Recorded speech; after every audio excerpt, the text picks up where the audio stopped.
कर रहे हैं वो भी तो ऊर्जा है। इलेक्ट्रिसिटी ऊर्जा ही है।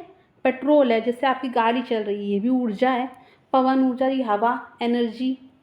नाभिकीय ऊर्जा, जो न्यूक्लियर बॉम्ब फोड़ दिए जाते हैं या उससे भी तो ऊर्जा निकलती है। सौर ऊर्जा, जो सूरज से मिल रही है, सबसे इम्पॉर्टेंट ऊर्जा में से है सूरज की ऊर्जा। एक दिन सूरज ना निकले, सब लोग कैसे करने लगे, कपड़े नहीं सूख रहे, पूरे में नमी नमी हो गई है। ऊर्जा दो प्रकार की होती है, एक नवीनीकरणीय ऊर्जा, दूसरी है अनवीनीकरणीय ऊर्जा। नवीनीकरणीय ऊर्जा वो होती है जो एक बार यूज़ करी हम उसे दोबारा बना सकते हैं, पर अनवीनीकरणीय ऊर्जा वो ऊर्जा होती है जो एक बार यूज़ कर ली और ख़त्म हो गई, दोबारा नहीं मिलेगी। जैसे पेट्रोल एक बार ख़त्म हो गया ना तो दोबारा नहीं मिलेगा पेट्रोल। सोचते ही रहना पेट्रोल कैसा दिखता था, जो हम अंधाधुंध यूज़ कर रहे हैं। ज़रूरत है, अगर हमें 4 कदम जाना है तो हम पैदल नहीं जाएंगे, मोटरसाइकिल पे ही लद के जाएंगे। पैदल क्यों जाएंगे? नवीनीकरणीय ऊर्जा, हम सबसे पहले ऊर्जा में पढ़ने वाले नवीनीकरणीय ऊर्जा, जो निश्चित अवधि के बाद पुनर्निर्मित की जा सकती है। मतलब सूरज से जो ऊर्जा मिल रही है वो क्या कभी ख़त्म होगी? कभी ख़त्म नहीं होगी। जो जल पे हम बांध बना के ऊर्जा प्राप्त कर रहे हैं वो क्या ख़त्म होगी? हम आजकल यही कोशिश कर रहे हैं कि हम जो ऊर्जा ख़त्म ना होने वाली हो, जो अक्षय हो, मतलब जिनका अंत ना होता हो, हम उन ऊर्जाओं का प्रयोग करना स्टार्ट करें, जिसमें जैव, सूर्य, पवन, वन। नवीकरणीय ऊर्जा की सहायता से पर्यावरण को क्षति, ग्लोबल वार्मिंग से बचाया जा सकता है, क्योंकि हम इसमें कोई इलेक्ट्रिसिटी ऐसे यूज़ तो नहीं कर रहे, ना केमिकल यूज़ कर रहे हैं। कोशिश कर रहे हैं जो सूरज से ऊर्जा मिल रही है उसे सोलर पैनल लगाए, एनर्जी चार्ज होगी, उल्टा बिजली से ज़्यादा किफ़ायती रहती है। ऊर्जा व्यापक और सीमित है। अननवीनीकरण ऊर्जा के अपेक्षा सूरज सबसे महत्वपूर्ण है। मैंने बोला था ना, सूरज इज मोस्ट इम्पॉर्टेंट। तब प्रदूषणकारी होता है, मतलब इससे प्रदूषण नहीं फैलता है। ठीक है, ई रिक्शा चलाते हैं उनसे प्रदूषण फैल रहा है, या जो मोटरसाइकिल चला रहे हैं धुआं उड़ रहा है पूरे आसमान में, उससे प्रदूषण फैल रहा है? आप ही सोचिएगा, आप ही बताइएगा कमेंट बॉक्स में। जवाहरलाल नेहरू राष्ट्रीय सौर मिशन योजना की शुरुआत हुई।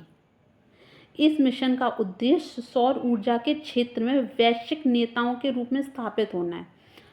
जवाहरलाल नेहरू जी नाम से एक मिशन बनाया गया, राष्ट्रीय सौर योजना। और जवाहरलाल नेहरू जी राष्ट्रीय सौर मिशन योजना बनाई गई, जिसकी सहायता से वैश्विक स्तर पर एक स्थापित करना था कि हम इलेक्ट्रिसिटी इतना यूज़ कर रहे हैं, एक दिन तो ख़त्म ही हो जाएगी ना।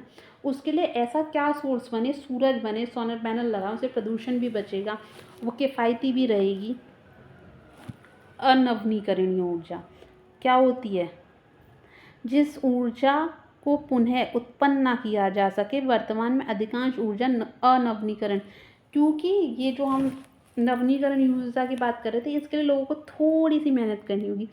पेट्रोल, कोयला ये आसपास मिल जाती है ना, कोशिश नहीं करना चाहते जब तक वो चीज़ ख़त्म ना हो जाए। पहले तो राशन की दुकान पर केरोसिन मिलता था, हम लोग घर में लैंप जलाते थे, पर इलेक्ट्रिक बल्ब आ गए हैं, उनको चार्ज कर लो, रात को चला लो। केरोसिन का तो यूज़ करना ही बंद कर दिया। शायद ही अब दिया सलाई किसी ने देखी होगी तो किसी ने यूज़ नहीं करी होगी, एक आध जन ही होगा जो अब यूज़ करता होगा। अब तो इन्वर्टर्स होते हैं लोगों के घर में, गर्मी इतनी हो गई है। ये है नवीकरणीय ऊर्जा, ये है अनवीकरणीय। इसके क्या, पेट्रोल है, कोयला है, रसोई गैस है, केरोसिन है, ये सारी चीज़ें यूज़ होती हैं ना। रसोई गैस भी ख़त्म हो जाएगी एक दिन। जैव कोशिश कर रहे हैं हम फर्टिलाइज़र से। ये पवन चक्की चलती है ना, सूरज, सोलर पैनल, पृथ्वी के भूगर्भ से एनर्जी निकलती है, न्यूक्लियर। वन भी एनर्जी प्रोड्यूस करते हैं बच्चों। वन तो बहुत इम्पॉर्टेंट है, ऑक्सीजन देती हैं हमें, कार्बन डाइऑक्साइड ले लेते हैं। आपने देखा था कि अभी जब कोरोना काल हुआ था, जब सारे वाहन बंद हो गए थे, नेचर अपने आप को तब फिर से इम्प्रूव करने की कोशिश, कहते हैं ना हम फास्टिंग कर रहे हैं, हम अपने मेटाबॉलिज्म को बढ़ा रहे हैं, अपनी बॉडी को क्लेंस, वैसे नेचर ने अभी खुद को क्लेंस किया था। जल, बांध वगैरह जो बनाते हैं, ये जैव फर्टिलाइज़र की मदद से एनर्जी क्रिएट करने की कोशिश की जाती है। तो समझ गए होंगे ये सारे ऊर्जा के स्रोत हैं। आई होप आपको समझ में आ गए होंगे ये सारे सोर्सेस। बेटा किसी चीज़ की ना अति नहीं, अगर भगवान ने हमें कोई चीज़ दी है ना, उसका प्रयोग सोच समझ के। अब नेक्स्ट पार्ट है फ्रेंड्स,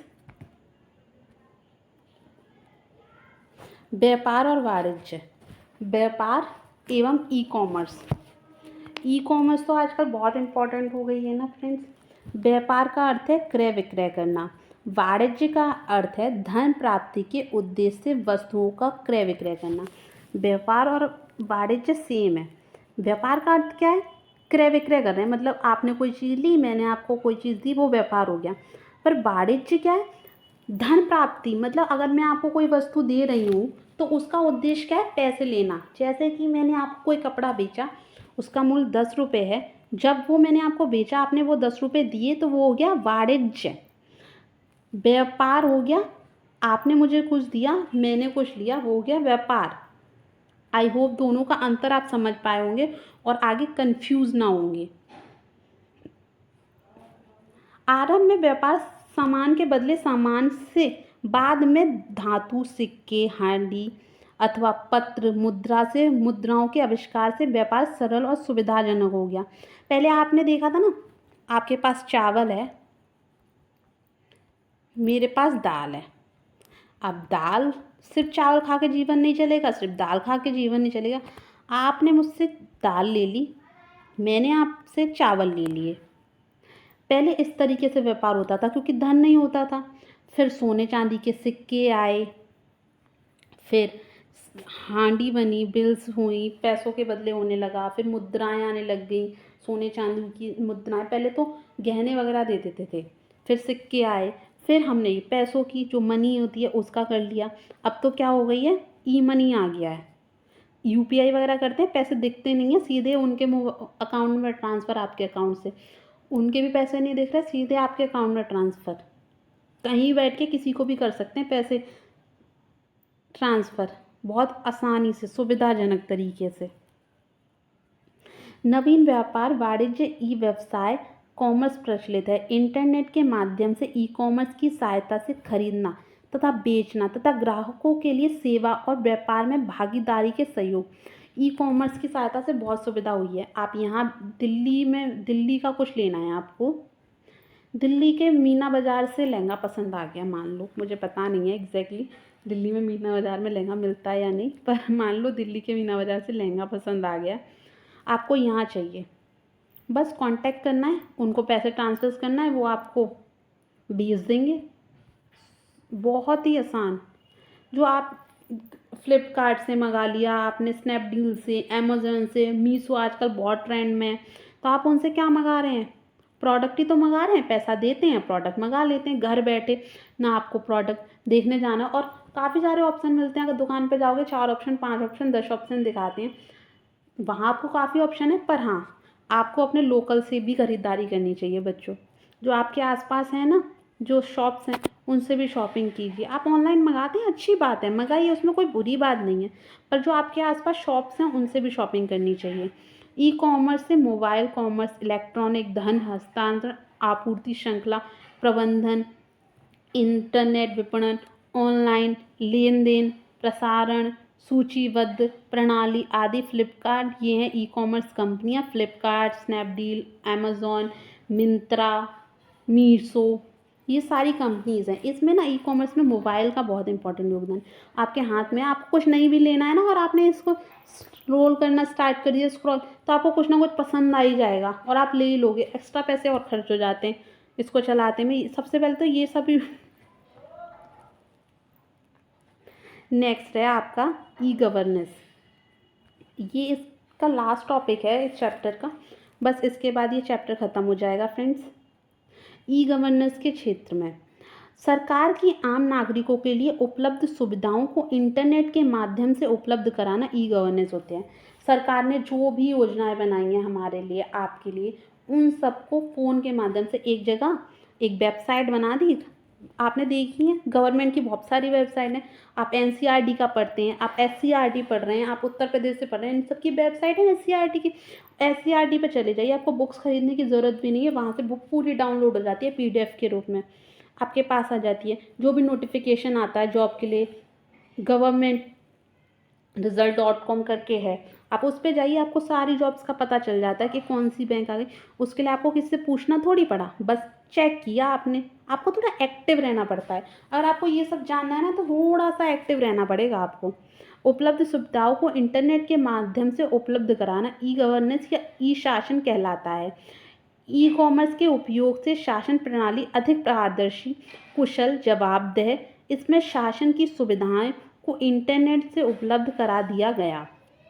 जैसे विद्यालय का दाखिला कराना, एडमिशन कराना है, ऑनलाइन फॉर्म भरे जाते हैं, ऑनलाइन ही पेमेंट हो जाती है। जो आपको फीस वगैरह सबमिट करना होता है सब ऑनलाइन होता है। इसमें आप बस ऑनलाइन जाइए, पहले रजिस्ट्रेशन करवाइए, फिर जिस भी कॉलेज में एडमिशन लेना है उसका ऑनलाइन फॉर्म भर दीजिए, आपका नंबर आ जाएगा। बस फॉर्मेलिटी के लिए जाना पड़ता है, जो सारे आपके डॉक्यूमेंट होते हैं वो दिखाने, बिल भरवाना, आय जाति प्रमाण पत्र बनवाना, ये सब ऑनलाइन हो जाता है। हिंदी में भी उपलब्ध है। आपको इंग्लिश में पढ़ना है, आपको हिंदी में पढ़ना है, क्योंकि हमारी राज्य भाषा हिंदी है, तो बस हिंदी में भी पढ़ना है तो आप हिंदी में भी पढ़ सकते हैं। केंद्र सरकार के, राज्य सरकार के विभिन्न विभाग, नागरिक, व्यापारियों और सरकारी संगठनों को ही नहीं, समाज के हर वर्ग तक सूचनाएं पहुंचानी है, जो आप आसानी से पहुंचा सकते हैं। जो वेबसाइट बनाई है सरकारी, उन सारी वेबसाइट पर जाइए, आपको सब पता चल जाएगा। बस थोड़ा सा एक्टिव रहने की ज़रूरत है ये सब के बारे में। अब नरेंद्र मोदी जी तो आपके घर आने नहीं वाले कि आपको बताने कि मैंने आपके लिए ये योजना निकाली है, ये योजना निकाली। उसको तो आपको खुद ही पढ़ना पड़ेगा। इंटरनेट पर जाइए, आप जितनी देर मूवी वगैरह देखते हैं ना, उतनी देर में आप इनके बारे में पता कर सकते हैं। बस पता करिए। ठीक है फ्रेंड्स, ये चैप्टर तो ख़त्म हो गया है, पर इसके क्वेश्चन आंसर्स बचे जो हम नेक्स्ट पार्ट में करेंगे। और मैं पहले भी बोल चुकी हूँ, मैं अभी भी बोल रही हूँ, PDF अगर आपको चाहिए तो मैंने आपको डिस्क्रिप्शन बॉक्स में अपने टेलीग्राम चैनल का लिंक दे रखा है। आप जाइए मेरे टेलीग्राम चैनल पर, जुड़ जाइए। वहाँ पर आपको हर जो जो मैं टॉपिक यहाँ कराती जाऊँगी उनकी PDF वहाँ डालती जाऊँगी। आप वहाँ से PDF डाउनलोड कर सकते हैं सीधे, या तो फिर नोट कर सकते हैं अपनी कॉपी में। ओके फ्रेंड्स, जैसा आपको सुविधाजनक लगे। आज के लिए इतना ही रखते हैं, फिर कल मिलते हैं।